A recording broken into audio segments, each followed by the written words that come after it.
이사야서 말씀입니다. 이사야는 그 이름의 뜻이 여호와는 구원이시다, 이런 의미를 가지고 있는 이름이에요.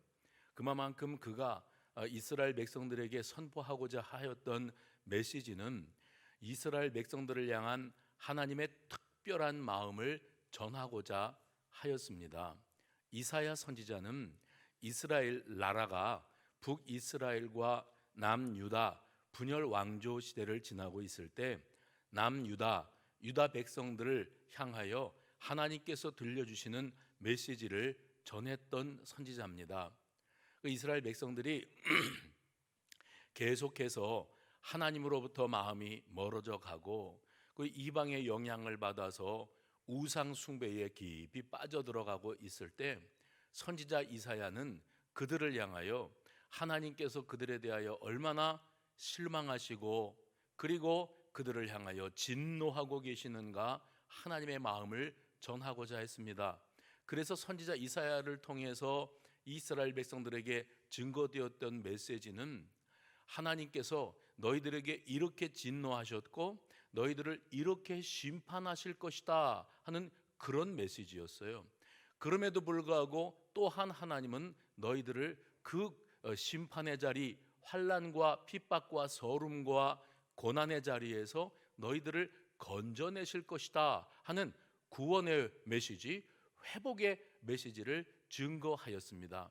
여러분, 우리가 기억하는 이사야 선지자는 하나님께서 환상 가운데 음성을 들려주실 때 말씀하시기를 내가 누구를 보내며 누가 우리를 위하여 갈꼬 하셨을 때 그 음성을 듣고 이사야가 내가 여기 있사오니 나를 보내소서, 자기가 자원하면서 나아갔었던 그런 인물이에요. 그러니까 이 선지자는 자기 자신이 사명을 받고 그 소명을 따라서 이 사명을 감당하고 있다고 하는 자기 스스로의 확신을 가지고 있었던 그런 인물입니다. 그는 내내 이스라엘 백성들을 향해서 너희가 지금과 같이 우상 숭배에 몰두하고 하나님으로부터 야금야금 멀어져 가게 되어진다면 하나님께서 결국 너희들을 무섭게 몰아치시고 심판하실 수밖에 없다. 그 심판은 바벨론이라고 하는 거대 제국의 침공인데 하나님이 바벨론이 이뻐서 그들에게 너희들을 맡겨놓으시겠느냐? 하나님이 너희를 사랑하시는데 너희가 하나님 가장 싫어하시는 우상 숭배, 하나님 이외에 또 다른 것에 마음을 두고 거기에 몰두하고 살아가는 그 모습을 하나님이 견디실 수가 없어. 그래서 너희들을 하나님께서 이렇게 치신다 하고 메시지를 선포하였습니다. 여러분, 성경에는 이스라엘 백성들을 향하여 하나님이 부르시는 그 호칭 가운데 이런 말씀이 있어요. 너희는 패역한 백성이라. 패역한 백성이라. 그러니 이 백성들이 어느 만큼 정말 집요하게 악을 추구하고 집요하게 하나님을 실망시키고 얼마나 더럽고 추악한 것들에 마음을 쏟고 우상 숭배의 삶을 살아가고 있었는지 하나님께서 그들을 향하여 너희는 패역한 백성이라. 올해 우리 교회 표어를 우리가 세우면서 요한계시록 2장의 말씀을 가지고 이 표어를 세웠습니다. 그런데 거기 그 요한계시록 2장 말씀에 보면 사도 요한이 하나님으로부터 계시와 환상을 받는데 소아시아의 7교회들에게 하나님이 들려주시는 음성을 대언하지 않았습니까? 그 가운데 첫 번째 교회가 에베소 교회였는데 이 교회가 어려운 환경 속에서 믿음을 지키느라고 고군분투하고 있었다는 사실로 말미암아 하나님은 그들을 칭찬하세요. 그런데 그 칭찬 다음에 뭐가 있는가 하면 너희가, 책망입니다, 너희가 처음 사랑을 버렸느니라. 그러므로 너희가 어디서 떨어졌는지를 생각하고 처음 행위를 회복해라, 이렇게 말씀하셨어요. 처음 사랑을 버렸느니라. 이게 무슨 말인가 하면 너희가 예전에는 이러지 않지 않았느냐. 너희가 처음 이 신앙생활에 발을 들여놓고 구원의 감격, 그 구원의 감격과 확신 가운데 주님을 예배하는 것, 기도하는 것, 성도의 교제를 나누는 것, 봉사하고 헌신하는 것, 전도하는 것이 마땅히 해야 될 성도, 하나님의 자녀된 도리라고 여겼던 때가 있지 아니하냐. 그런데 지금은 예배드리기가 왜 그렇게 힘이 드냐, 기도하는 일이 왜 그렇게 부담스럽냐, 전도하자 그러면 왜 고개들을 다 푹 숙이고 있느냐? 너희가 예전에는 그렇지 않지 않았느냐? 그 뭐예요? 우리도 나 자신도 모르는 순간에, 제가 그래서 올해 들어와서 자꾸 표현하는 방식이 그거예요. 한순간입니다. 해봅시다. 한순간입니다. 작심을 하고 하나님으로부터 멀어지는 것이 아니고, 내가 그러려고 그러지 않았는데 나도 모르는 사이에 한 걸음 한 걸음 하나님으로부터 멀어져 가고요. 내가 세상의 것들에 집착을 가지고 거기서 내 위로와 기쁨을 찾고 거기에다가 목숨을 걸고 살아가는데, 이제 보니 나도 모르는 사이에 하나님으로부터만 멀어진 게 아니라 우상 숭배자가 되어가고 있는 거예요.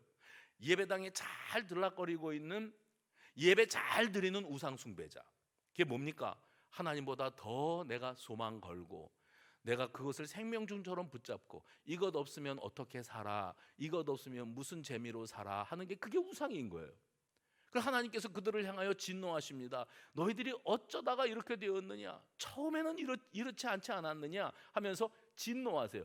선지자 이사야가 남유다 백성들, 이제 곧 바벨론에 의해서 패망을 당하고 포로 생활 70년 세월을 보내야 될 이 백성들을 향해서, 내가 오죽하면 너희들을 이렇게까지 몰아붙이겠느냐, 너희가 지금까지 어떤 인생을 살아왔는지를 한번 돌아봐라. 나는 말씀을 통해서 너희들에게 선지자들을 보내고 주의 종들을 통해서, 너희가 그렇게 살면 그러면 하나님이 너희들을 가만두지 아니하신다, 서러움의 세월, 비참함의 세월, 피눈물을 흘리는 세월을 살아갈 수밖에 없다 경고했다. 그런데 너희가 그 경고를 코로도 듣지 않았어. 그래서 딴청 피웠어. 나하고는 아무 상관없는 일이냐. 왜냐하면 천연덕스럽게 예배당에는 들락거리고 살아가고 있었으니까, 내가 어디서부터 뭐가 붕괴되어 가고 있고 어떻게 하나님으로부터 마음이 식어져 가고 있는지를 본인 스스로가 전혀 실감하지 못하고 있었다는 겁니다.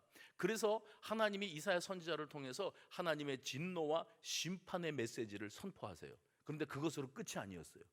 그러나 내가 너희들에게 이렇게 무섭게 몰아치고 바벨론 땅으로 끌려가서 70년이라고 하는 기나긴 세월을 포로 생활을 할 수밖에 없게 하겠으나, 그래서 너희들 스스로 그 땅에서 벗어날 수 있는 방법은 전혀 없어요. 그러나 내가 때가 되매, 뭐가 돼요? 하나님의 때에 하나님께서 그들을 70년 만에 다시 그 포로지에서 예루살렘 성으로 감격적인 1차, 2차, 3차 귀환을 하게 만드시겠노라고 말씀하셨어요.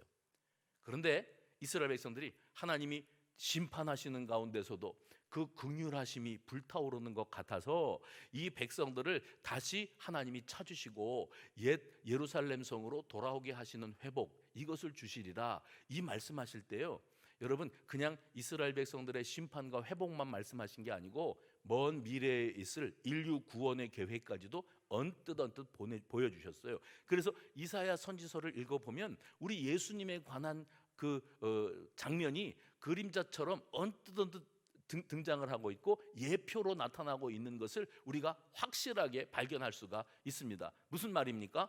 단지 코앞에 있을 심판과 회복만을 말씀하시는 게 아니라 그 이후에 먼 미래에 있을 인류의 죄악과 그 죄악의 구렁텅이에서 스스로 헤어나오지 못하고 살아가는 이 백성들을 향하여 하나님께서 주님 예수 그리스도 우리의 구주를 보내주심으로 우리가 그분으로 말미암아 구원받는 그 은혜를 힘입게 될 것이라는 그런 메시지까지 이사야 선지자가 이 이중 삼중의 메시지로 전파하고 있었습니다. 듣는 당사자들은 지금 당장에 바벨론에 의해서 망해가지고 그래서 포로 생활로 들어섰거든요. 선지자가 하는 음성을 들을 때 지금은 우리가 비록 이렇게 버림받은 백성처럼 살고 있지만 하나님이 우리를 다시 찾으시리라, 회복시키리라, 이런 믿음이 전혀 생기지를 않았습니다.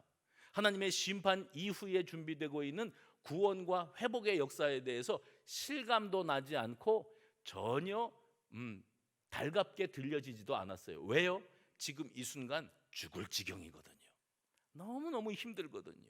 지금 내가 너무 힘들기 때문에 미래적인 이야기, 너희를 하나님이 다시 찾으시리라 하는 음성이 와 닿지를 않았다는 겁니다. 그래서 그들의 입에서 나오는 수시로 나오는 표현이 뭐였는가 하면 여호와께서 우리를 버리셨다, 여호와께서 우리를 잊으셨다. 하나님, 제가 지금 얼마나 힘든지 알고 계십니까? 그래서 제가 하나님 앞에 간청했잖아요. 살려달라고, 좀 이 상황에서 벗어나게 해달라고 울부짖지 않았습니까? 그런데 하나님은 어디 계십니까? 왜 묵묵부답이십니까? 나를 잊으셨습니까? 나를 버리셨습니까? 우리가 지금 이 시대를 살아가면서 이런 기도를 드리는 경우들이 적지 않잖아요. 하나님은 어디 계시나? 주무시고 계시나? 내 기도는 안 들으시나? 나를 아예 버리셨나? 포기하셨나? 다시는 나 같은 것은 거들떠보지도 아니하시는가? 이런 생각에 사로잡혀 있었어요, 이스라엘 백성들이. 그래서 하나님의 구원 계획이 와 닿지 않았습니다. 그들은 오히려 뭐라고 말했냐면 이사야 40장 27절 말씀 보면 이렇게 하소연했습니다. 내 길은 여호와께 숨겨졌으며 내 송사는 하나님에게서 벗어난다 하였도다. 그때에도 이사야 선지자는 그들에게 하나님이 내 사정은 생각도 안 하시고 내 형편은 돌아보지도 아니하시고 내 부르짖는 소리에는 아무 반응도 없으시구나 하고 탄식할 때 이사야 선지자가 그들에게 이사야서 40장 28절 29절에 이렇게 말합니다. 읽어봅시다. 시작.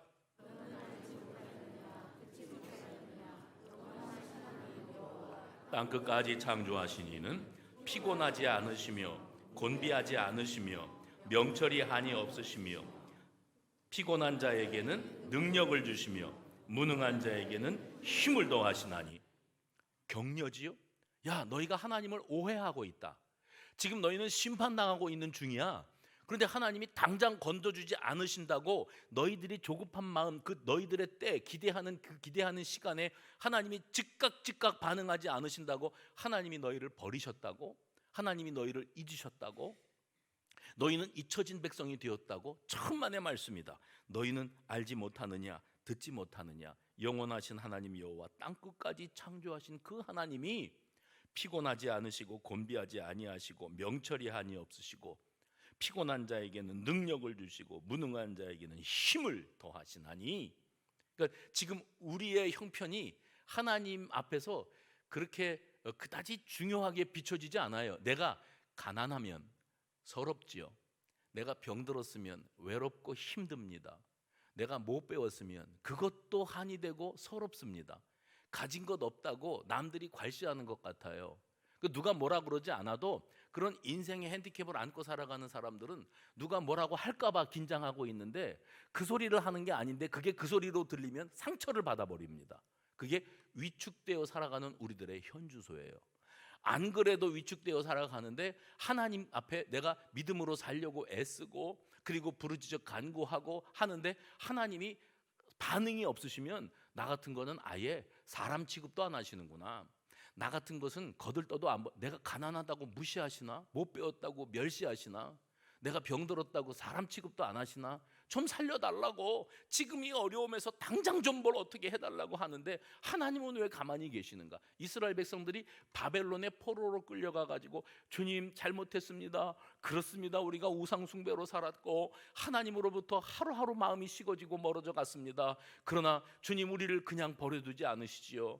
우리가 누굽니까? 아브라함의 자손들 아닙니까? 기억하시고 살려주시옵소서 살려주시옵소서 하는데 반응이 없으면 하나님이 정말 매정하시다, 너무하신다, 이렇게 사랑이 식으셨나? 나 같은 것은 기억조차 못하시고 거들떠보지도 아니하시는가 하는 그런 마음이 들었다는 거예요. 그래서 오늘 본문 14절 이 백성들이 어떤 마음을 품고 있어요? 14절 여호와께서 나를 버리시며 주께서 나를 잊으셨다. 자기 자신들이 수십 년 동안 이렇게 바벨론 포로 생활을 해도 하나님 앞에 나는 버림받은 백성이요 잊혀진 백성이라. 그때에 하나님께서 이사야 선지자를 통하여 두 가지 은유적인 표현으로 하나님의 심정을 전하십니다.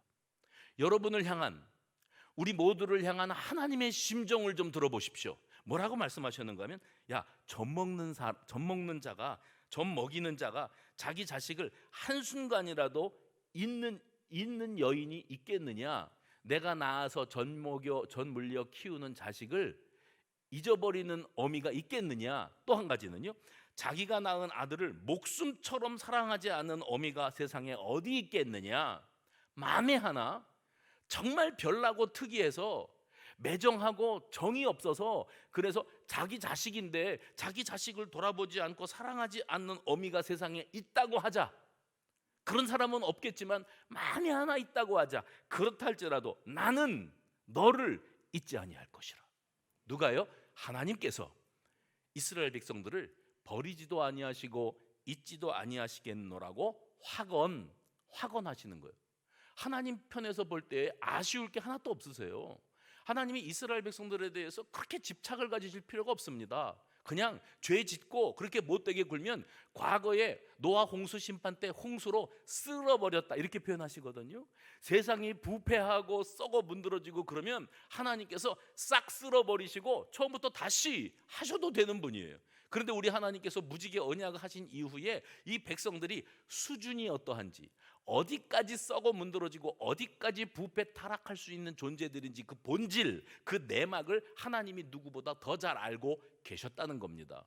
그래서 너희들이 이렇게 부패하면 안 돼. 너희가 처음에는 이렇지 않지 않았느냐? 어쩌다가 너희가 처음 사랑을 버렸느냐? 하고 탄식하시면서 회초리를 휘두르시는 거예요. 매로 때리시는 겁니다. 70년 포로 생활을 견뎌내게 그들을 그 고충 가운데 내버려 두시는 거예요. 그들은 하나님 아파 죽겠습니다, 힘들어 죽겠습니다, 건져 주옵소서, 살려 주옵소서 하는데 하나님 쪽에서 가만히 계시니까 아, 나를 잊으셨구나, 나를 버리셨구나 하고 있었는데, 하나님이 선지자 이사야를 통해서 생각해봐라.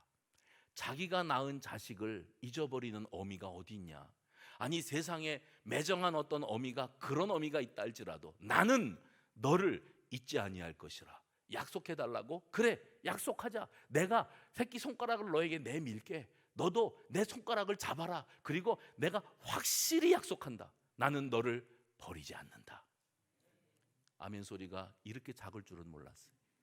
나는 너를 버리지 않는다.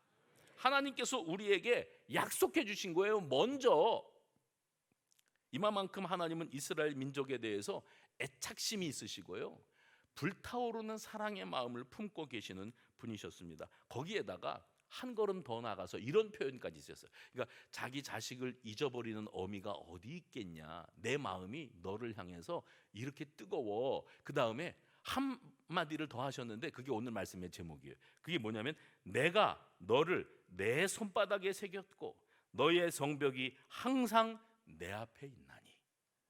내가 너를 내 손바닥에 새겼고 그 손바닥에 새겨진 이름, 오늘 말씀의 제목입니다. 여기에 이 새긴다 하는 이 히브리어 단어가 어떤 때 사용되는 단어였는가 하면 바위 같은 곳에다가 글을 조각하는 거예요.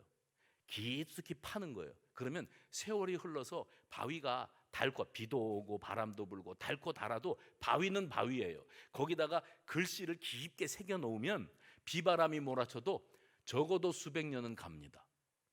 그래서 명승지 같은 데 가보면 이 바위에다가 글씨를 깊숙이 새겨 놓은 그런 모습들을 여러분들이 발견하실 수가 있어요. 중요한 건 뭐냐면 저기다가 저걸 쓴 사람은 그거를 낙서로 쓴 게 아니라 뭔가 후대에 오랫동안 기억에 남기도록 하기 위한 목적으로 뭐 망치와 정을 가지고 그거를 정성스럽게 때렸겠지요. 그래서 깊숙이 새겼겠지요. 세월이 수백 년이 흘러도 지금도 누군가 거기를 지나가면서 우리 조상 중에서 누군가 뭘 남기기 위해서 저기다가 낙서한 겁니까? 새겨두었구나. 저기다가 저렇게 새겨두었구나. 영구적인 거예요. 하나님은 이스라엘 민족을 향하여 말씀하시기를 내가 너를 잊은 적이 없고 잊을 수도 없다, 이런 표를 내 손바닥에 새겼다, 이렇게 말씀하고 계십니다. 그런데 여러분 잊지 마셔야 될 게 있어요. 뭐냐면 손바닥에 새긴다고 하는 것은 당시 사회와 문화를 생각하면 지금 하나님이 당신 손바닥에다가 우리를 새겨두신다고 하는 것은 대단히 역설적인 표현입니다. 이때 당시는 노예제도가 있었기 때문에 사람이 돈을 주고 노예를 사들이면 그 노예는 인격체가 아니라 물건이에요. 그러니까 내가 사고 팔 수 있어요. 그래서 노예를 사들이면 제일 먼저 하는 것이 그에게 너는 나의 소유물이다, 내 노예다 하는 그 어떤 인식표를 붙이는 건데, 그게 어떤 방식이냐면 인두 있잖아요. 불에 달궈진 인두를 가지고 팔뚝이나 어깨나 손등이나 심지어는 이마에까지 이것을 지져가지고 영구적입니다. 이거는 복구가 불가능합니다. 지금같이 성형 기술이 발달을 했다 그래도 아마 이것을 완벽하게 지우는 것은 불가능할 겁니다. 깊숙이 새겨서 나는 누구의 노예입니다 하는 것을 만천하에 드러내고 죽는 날까지 그렇게 살다가 가게 만드는 사회였어요. 그런데 여러분, 놀라운 것은 하나님께서 우리를 당신의 소유로 삼으시며 우리 한 사람 한 사람에게 당신의 이름을 새기겠다고 말씀하신 게 아니라 거꾸로 너의 이름을 내 손바닥에 새겼다, 이렇게 말씀하고, 그분은 우리의 주인이신데, 주인이신 그분이 나 같은 죄인, 아무런 값어치도 없고 죄 많고 정말 악질적이고 수준이 떨어지는 우리들을 얼만큼 사랑하시는지 내가 스스로 너의 이름을 내 손바닥에다가 새겼다. 영원히 지워지지 않을 이름이에요. 잊고 싶어도 잊혀지지 않는 이름이에요. 쇼핑을 가려고 그래도 잊어먹으면 안 된다 그러면 요즘에 핸드폰에다가 메모하거나 종이에다가 써가지고 하지만, 예전에는 볼펜으로 손바닥에다가 우유도 사고 뭣도 사고 그랬잖아요. 잊어먹을까 봐 그래요. 여러분, 잊혀지지 않는다고 하는 것은 하나님이 우리를 향하여 어떤 사랑을 가지고 계시는가를 말씀하시는 건데, 주인이신 그분이 너희들은 이리로 와라, 주인이 종을 부르면 예 하고 따라가야지요. 근데 여러분, 놀랍게도 주인이신 그분이 우리의 이름을 당신 손바닥에다 새기고, 너희들이 나를 찾아 올라오지 말고 너희들이 나를 찾으면 내가 너희들에게로 내려가리라. 임마누엘, 하나님이신 그분이 인간의 몸을 입고 이 땅 위에 찾아오신 사건이, 그게 복음이에요. 우리가 그 사랑을 힘입고 그 은혜를 입고 오늘 여기에 앉아 있는 줄로 믿으시기를 바랍니다. 오늘 본문 바로 앞에 이사야 44장이 있는데, 거기 이사야 44장 21절에 보면 하나님께서 이스라엘 백성들에게 이렇게 말씀하셨어요. 야곱아, 이스라엘아, 이 일을 기억하라. 너는 내 종이니라. 내가 너를 지었으니 너는 내 종이니라. 이스라엘아, 너는 나에게 뭐라고요? 잊혀지지 아니하리라. 이렇게 선언하셨어요. 호세아서 11장 8절 보면 더 기가 막힌 말씀이 있어요. 호세아 11장 8절 소리내서 같이 큰 소리로 읽어봅니다. 시작. 에브라임아,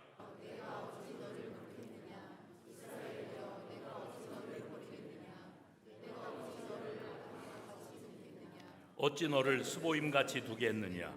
내 마음이 내 속에서 돌이키어 나의 긍휼이 온전히 불붙듯 하도다.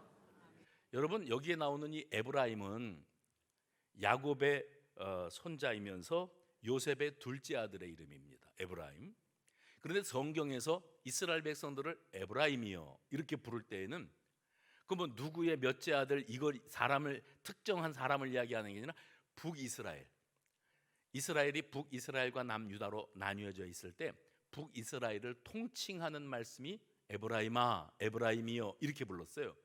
그럼 그 북이스라엘 백성들은 어떻게 살았던 백성들인가? 우상 숭배자들입니다.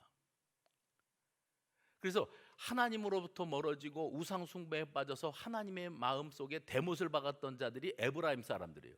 근데 하나님께서 그 에브라임에게 뭐라고 말씀하세요? 내가 어찌 너를 놓겠느냐. 그 다음에 아드마와 스보임이 나와요. 여기에 아드마와 스보임이 뭐냐? 도시 이름입니다. 여러분, 소돔과 고모라를 기억하시죠? 너무 음란하고 더럽고 타락 부패해서 하나님께서 물로 세상을 쓸어버리신 것처럼 그 특정한 지역 소돔과 고모라를 불로, 유황불로 심판하셨잖아요. 그런데 그 소돔과 고모라에 바짝 붙어 있었던 두 곳이 스보임과 아드마입니다. 그 아드마와 스보임, 그러면 그 이스라엘 백성들은 그 소리를 들을 때마다 소돔과 고모라를 연상할 수밖에 없을 만큼 함께 심판당하고 멸망당했던 부패한 도시들을 말합니다. 그래서 저들이 죄악에 물든 상황을 두고 생각하면 에브라임, 북이스라엘 백성들의 우상 숭배나 스보임이나 아드마 같은 그렇게 더럽고 타락하고 부패한 그런 세상이나 지금 이스라엘 백성들의 죄악상, 바벨론으로 끌려가서 70년 바벨론 포로 생활을 해야 되는 이스라엘 백성들의 죄악상이나 거기에요. 아니, 어떤 면에서는 이스라엘 백성들이 그들보다 더 심했을 수도 있어요. 그런데 하나님께서 내가 어찌 너를 버리겠느냐, 내가 어찌 너를 무엇처럼 다루겠느냐. 내가 너희들이 똑같은 수준의 죄를 짓고 아니 한술 더 뜨고 있어도 그것들은 그렇게 실망스럽고 심판했지만 너를 어찌 그들과 같이 다룰 수 있겠느냐, 어찌 너희를 그들처럼 다룰 수 있겠느냐. 이게 하나님의 마음이에요. 우리를 향하신 하나님의 긍휼히 여기시는 마음을 잊지 마시기를 바랍니다. 내가 어찌 너를 놓겠느냐는 말은 쉽게 내가 너를 포기하지 않겠다, 그리고 결코 놓을 수 없다, 저들하고 똑같이 취급하지 않겠다, 그렇게 할 수가 없어. 저들하고 똑같은 죄를 저질렀는데 나는 너희들을 그들하고 똑같이 취급할 수가 없구나. 내가 어찌 너를 버리겠느냐, 결코 그들을 버려도 너희들은 내가 버리지를 못해. 또요, 어찌 너를 두겠느냐, 외면하고 내버려 두지 않는다. 내 마음이 내 속에서 돌이켜 나의 마음이 온전히 불붙듯 하도다. 그래서 누군가는 하나님은 사랑에 눈이 멀었다, 또 누군가는 하나님의 우리를 향한 사랑은 짝사랑이다, 외사랑이다. 근데 저는요, 어떤 생각을 하냐면 우리 하나님은 참 편애가 심하시다. 편애, 한쪽에 치우치지요. 아니 똑같이 죄를 졌는데 똑같이 다루셔야 되는데 다른 어떤 민족과 어떤 도시는 여지없이 심판하시고 쓸어버리시고 불살라버리시고 잊어버리세요. 다시는 쳐다도 안 보세요. 그런데 이스라엘 백성들이 똑같은 수준의 죄를 저지르고 있는데 내가 너를 어떻게 그렇게 취급하겠느냐, 내가 너를 결코 그렇게 다룰 수가 없다. 이게 하나님의 우리를 향한 그 특별한 마음, 특별한 사랑의 마음, 외사랑, 짝사랑, 편애, 그 정도로 우리를 사랑하신 줄로 믿으시기를 바랍니다. 그 사랑은 마치 부모나 또 할머니, 할아버지가 자식, 손주를 사랑하는 그 마음과 똑같은 것 같아요. 제가 주중에 어떤 분을 만났는데 저랑 동갑이시거든요. 근데 이분은 딸이 둘이 있는데 딸 하나가 시집을 가서 아들을 낳았어요. 그러니까 외손주지요. 그런데 저랑 대화를 나누면서 그렇게 말씀하시는 거예요.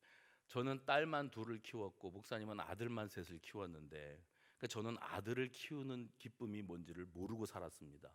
그런데 우리 딸이 아들을 하나 낳았는데 그 아이를 보니까 제가요 어쩔 줄을 모르겠대요. 그래서 목사님은 딸을 키우는 기쁨을 모르셔서 참 그래요, 그러면서 저를 좀 불쌍하게 바라보시더라고요. 그러면서 하시는 표현이 뭐냐면, 아이를 외손주를 낳았는데 아들 녀석인데 자기는 딸 키워서 아들이 좋은 거를 모르는데 이 아이를 바라보면서 이게 아들이구나, 아들은 이렇게 생겼구나, 이제 신기했대요. 그런데 이 아이가 내 품 안에 딱 안기는데 내 품에 이 아이를 안는 순간 이제껏 느껴본 적이 없는 전율, 감동, 뜨거운 사랑. 할머니, 할아버지는 손주들에게 그냥 녹아내리더라고요. 근데 어떤 전문가가 말하기를 그건 다 이유가 있어요. 왜 내 자식보다 손주가 그렇게 이쁠까? 내 자식은요, 전문가가 하는 소리예요. 내 자식은 내가 책임져 먹여 살리고 교육시키고 키워야 되니까 이거는 숙제예요. 예쁘지요, 사랑스럽습니다만은 이게 참 큰 숙제예요. 그런데 손주는요, 내 책임이 아니에요. 그냥 이뻐만 하면 돼요. 얘 먹여 살리고 교육시키는 거는 애미애비가 알아서 다 할 거래. 그래서 그 손주를 품에 안았는데 그렇게 예쁜데 이 녀석이 할아버지 얼굴에 뺨을 짝짝짝짝 때린대요. 그런데 그게 모욕적으로 안 느끼고 너무 사랑스럽고 예쁘대요. 할아버지 콧구멍에다가 손가락을 집어넣었대요. 할아버지 턱을 이렇게 만진대요. 근데 얼마나 사랑스러운지 몰라요. 제가 주중에 그분의 그 표현을 들으면서 나는 아직 모르니까, 그런데 오늘 말씀을 이렇게 준비하면서 딱 연상이 되더라. 하나님은 사랑의 눈이 머셨는데 우리 같은 게 뭐 그렇게 이쁘다고, 솔직히 우리끼리 얘기지만 그냥 우리 손주 예쁘다고 한 번만 보라고 핸드폰 꺼내갖고 들고 다니는 노인들을 보면 참 주책이다. 그만 좀 해라, 좀 알았다, 10,000원씩 내란다, 요새는 10만 원 줘서 내 보낸단다 그러는데, 그런데 그 당사자들의 심정은요, 그게 그렇게 자랑하고 싶은 거예요. 너무 예쁜 거예요. 이제 보십시오, 세월이 흘러가면 나하고 우리 부부 사진, 우리 자식들랑 사진 찍은 사진 싹 다 없어지고, 어떤 분들 핸드폰 들여다보면 푸사에 맨 손주 사진 160 몇 장 이렇게 손주 사진. 그렇게 이쁠까? 그렇게 이쁘대요. 하나님이 솔직히 말해서 객관적으로는 그 아이가 이쁜 얼굴은 아니에요. 예쁜 애기면은 걔 모델 시켜야 되잖아요. 그냥 대충 생겼어요. 우리가 볼 땐, 할머니 할아버지 볼 때는 아니요, 절대 대충 생긴 얼굴이 아니에요. 얘는 뭐가 될 아이예요. 그리고 조금 부족하면 뭐 의학 기술을 좀 동원하면 돼요. 고쳐가면서라도 만들어 갈 거예요. 하나님이 우리에게 사랑의 눈이 머셨다. 사랑의 눈. 그럼 뭐냐면 내가 너를 위해서라면 못할 게 없어. 너를 위해서 내가 못할 게 없어. 하나님 사랑의 눈으로 너를 어느 때나 바라보시고. 하나님은 사랑의 눈으로 지금도 우리를 보세요. 야, 세상이 너 나이 들어서 늙었다고 괄시하냐? 너 가진 것 없다고 무시하냐? 못 배웠다고 사람 취급 안 하냐? 너 생긴 게 멋지지 않다고 상종을 안 하려고 하더냐? 걱정하지 마라, 걱정하지 마라. 내가 내 눈에는 네가 눈에 넣어도 안 아픈 내 자식이야. 그래서 우리가 그분을 향하여 감히 아빠 해봅시다. 아빠, 아빠, 아버지라고 부를 수 있는 특권을 우리에게 허락하셨잖아요.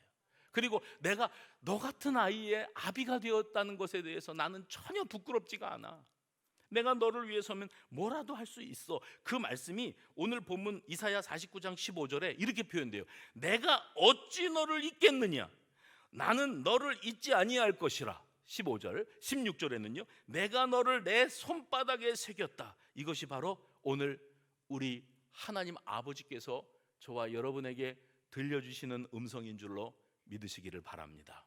성경에는 약속해놓고 중요한 약속을 해놓고 잊어버린 사람의 이야기가 나와요. 창세기 39장, 40장, 41장에 보면 요셉의 스토리가 나오는데, 요셉은 형들에게서 버림받고 애굽으로 팔려와서 그래서 거기서 종살이를 하다가 주인의 아내 겁탈 미수범이라고 하는 누명을 뒤집어 쓰죠. 그리고 감옥으로 들어갑니다. 감옥에 들어갔는데 죄수로 갇힌 생활을 해야 되는데 간수장이요, 이 요셉을 보니까 이 아이는 그런 짓을 할 아이가 아니라고 믿어졌어요.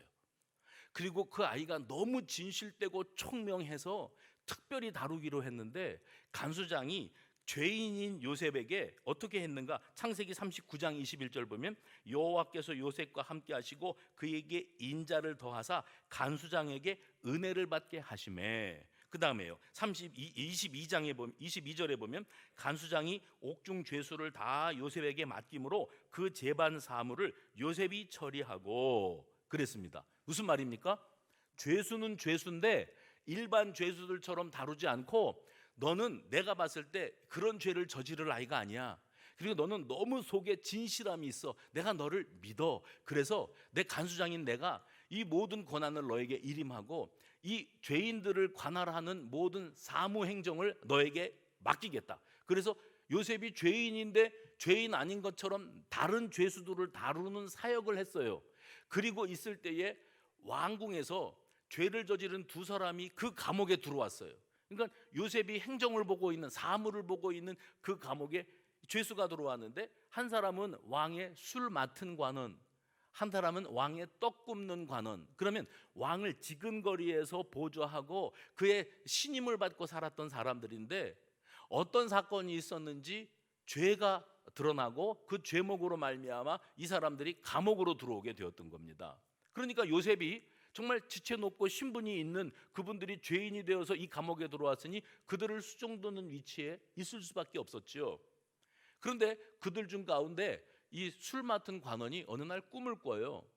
근데 그 꿈이 어떤 꿈이었는지 도무지 그 의미를 알 수가 없어서 요셉에게 그 꿈 이야기했더니 요셉이 해몽을 해줍니다. 그 해몽의 내용이 뭐냐면, 당신은 이제 곧 모든 그 누명이 벗어지고 오해가 풀려서 왕궁, 바로의 왕궁으로 복귀하게 될 겁니다. 복권될 겁니다 하는 아주 좋은 해몽을 해줘요. 그러면서 당부하지요.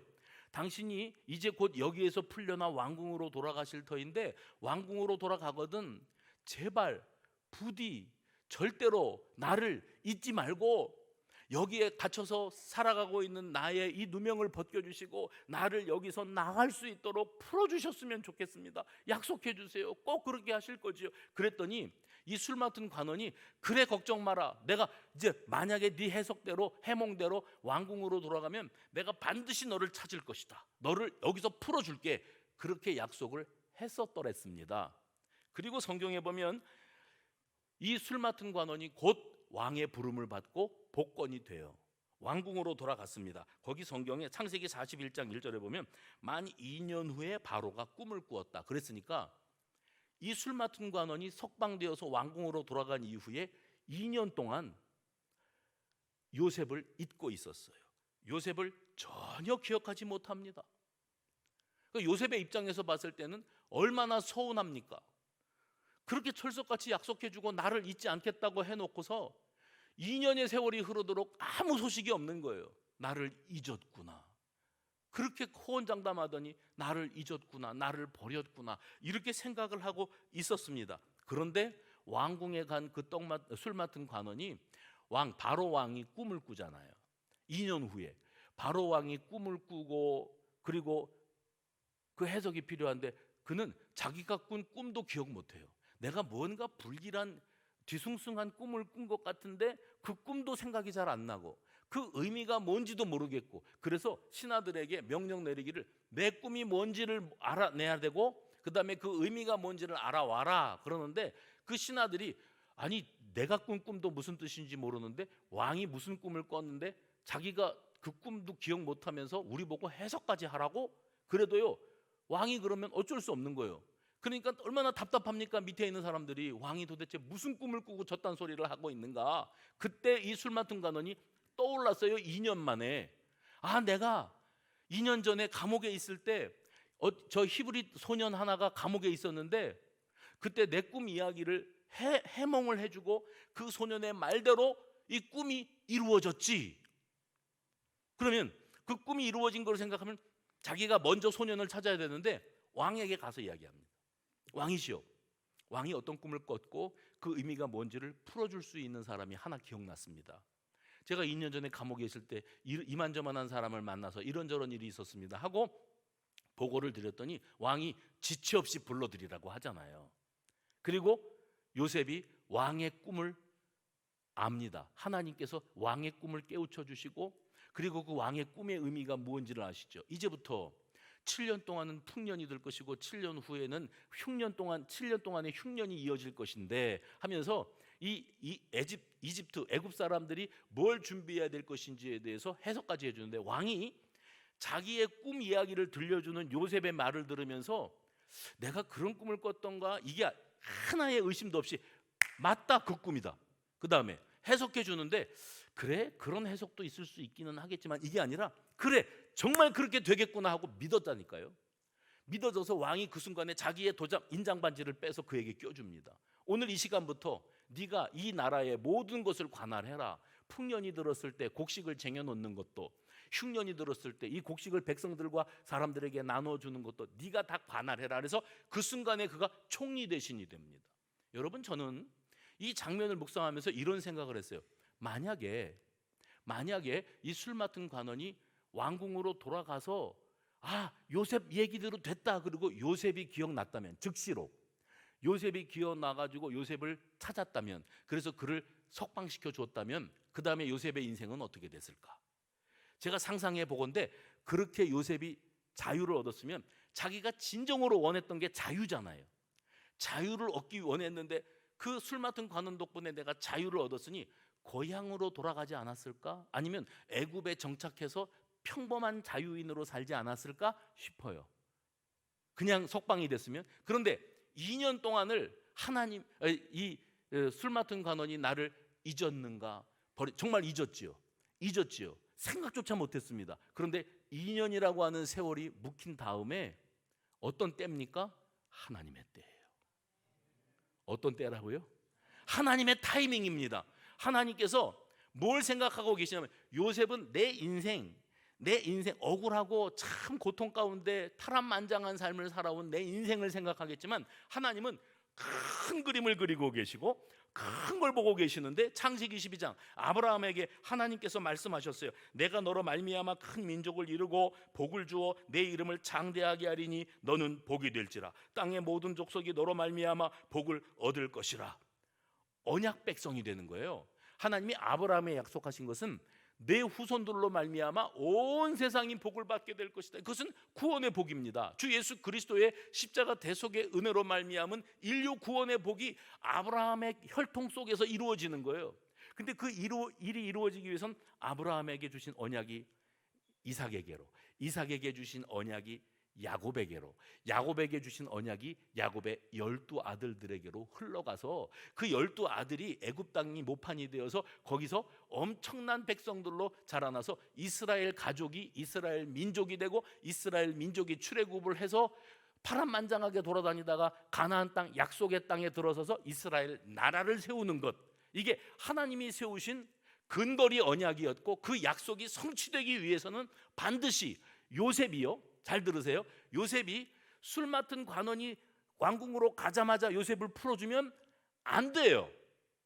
하나님이 하시는 하나님의 타이밍으로 보면 그냥 풀어줘서 요셉이 자유인이 되는 것은 하나님이 원하시는 길이 아니에요. 요셉의 입장에서는 나를 잊었구나, 나를 버렸구나, 믿을 사람 하나 없네, 야속하네, 서운하다 이러고 지냈을지 몰라도 하나님은 이 술 맡은 관원이 어느 때 요셉을 떠올리게 만드시기를 원하셨어요? 결정적인 하나님의 때. 지금은 우리가 서운하고 답답하고 아쉽고 주님 뭐 하십니까? 빨리 풀어주옵소서, 살려주옵소서 그러는데 하나님은 하나님의 때에 하실 겁니다. 잊지 않으셨어요. 너는 이미 내 손바닥에 새겨졌다. 내가 너를 잊을래야 잊을 수 없다. 그리고 나는 때를 보고 있다. 하나님의 타이밍, 하나님의 때. 중요한 것은 사람은 잊을지라도 하나님은 요셉에게서 시선을 떼지 않고 계셨다고 하는 사실을 잊지 마시기를 바랍니다. 그래서 주님께서 말씀하신 거예요. 여인이 어찌 그 젖 먹는 자식을 잊겠으며 자기 태에서 난 아들을 긍휼히 여기지 않겠느냐. 그들은 잊을지라도, 있을 수 없는 일이지만 그들은 잊을지라도 나는 너를 잊지 아니할 것이라. 내가 너를 내 손바닥에 새겼고 너의 성벽이 항상 내 앞에 있나니. 우리 하나님께서 우리를 향하여 들려주시는 그 음성에 귀를 기울이시기를 바랍니다. 그래서 궁으로 돌아간 술 맡은 관원이 이제나 저제나 나를 찾아올까, 나를 여기서 끄집어내줄까, 요셉의 심정으로 살아가겠느냐? 그래서 서운한 마음만 품겠느냐? 아니라 사람은 요셉을 잊었지만 하나님은 요셉을 잊지 아니하신다. 그리고 하나님의 때, 그때에 그가 왕 앞에 서야 하나님께서 야곱의 가족들을 애굽으로 이주시키시고 애굽에서 고센 땅에서 장정만 60만, 그러면 한 200만 명이 넘는 한 민족 단위로 그들을 급격하게 부흥번성하게 만드실 계획을 이렇게 하나님께서 이루어가고 계시다는 거예요. 그러므로 지금 이 순간에 혹시 이 자리에 계시는 저와 여러분 가운데 답답합니다. 하나님, 제가 주시옵소서 그러면 커피 자판기에서 컵이 뚝 떨어지듯이 즉각 응답해 주셔야 나도 신앙생활할 재미가 나지 않습니까? 여러분, 제가 목회하면서 그런 수준에 머물러 있는 분들을 자주 만나요. 뭐냐면 잘했는데 나 발등에 불 떨어졌을 때 하나님한테 서운해, 야속해. 하나님이 살아계시면 이룰 수가 없어. 뭐가 이룰 수 없어요? 내가 원하는 대로 안 해주면 그건 하나님도 아니야. 그렇죠? 그래서 이런 하나님 필요 없어요. 그리고 가버리신 분들을 꽤 많이 기억해요. 그런 하나님 필요 없대. 내가 달랄 때 착착 줘야 그게 하나님이고 그게 믿는 맛이지. 하나님의 타이밍, 하나님의 때. 그리고 내가 너를 잊겠느냐, 내가 너를 버리겠느냐. 세상에 어떤 사람 너를 잊어도 나는 너를 잊지 아니할 것이라. 나는 너를 버린 적이 없다.